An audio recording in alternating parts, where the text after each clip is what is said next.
సర్కార్ పెట్టిన స్వచ్ఛ హైదరాబాద్ కార్యం ఇంత జల్దిన తిర్లమర్లు అవుతుందని నేనైతే అనుకోలేదు. గా నడుమ లీడర్లంతా ఎగవడి ఎగవడి చెత్త నేరుతుంటే మున్సిపాలిటీలో కొలువులు ఉంటాయా పోతాయా అని అనిపించింది. కానీ ఇప్పుడు చూడండి ఏమైందో, వాళ్ళే సమ్మె చేసే వరకు చెత్త పట్నం లెక్క తయారైంది. కొందరు సమ్మెను బంద్ పెట్టింది కానీ రేపటి నుంచి జరంత సాప్ అవుతుంది కావచ్చుగా. ఒక్క దినం ఉడవకుంటేనే ఇల్లు గలీజ్గా కొడుతుంది. అసొంటిది 5 దినాల సంధి పట్నంలో ఊడిసేటోళ్ళు లేక ఎట్లయిందో చూడుండ్రి.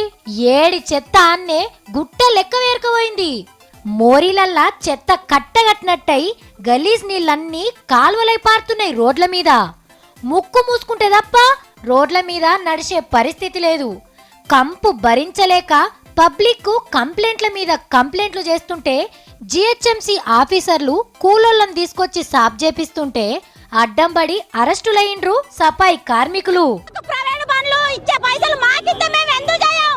ప్రైవేట్ బండ్లు పెట్టే కాదు మాకు ఎక్కువ కార్పులో కాలిపోతుంది. మాకు జీతాలు పెరిగేదాకా ఎంత వరకైనా పురస్తే ఎన్ని రోజులైనా పురస్తే కొట్టిన పోలీసు వాళ్ళని కొట్టినా కూడా మేము ఇంకా పడతాం, దెబ్బలు కూడా పడతాం. అంబటాలకింత లడాయి అయినాక పొద్దుకూకే ముంగట కొందరు సమ్మెను బంద్ పెట్టినట్టు చెప్పిండ్రు. సర్కార్తోని మాట్లాడినాక కొన్ని సంఘాల లీడర్లేమో సమ్మెలనే ఉన్నామంటున్నారు. ఈ ముచ్చటిట్లున్నదా? ఇక చెయ్యి గుర్తు పెద్ద మనిషి హనుమంతన్న ఓ చక్కటి సలహా ఇచ్చిండు. నీ కార్యకర్తలకు జాడు పట్టి క్లీన్ చెప్పి అప్పుడు స్వచ్ఛ భారత్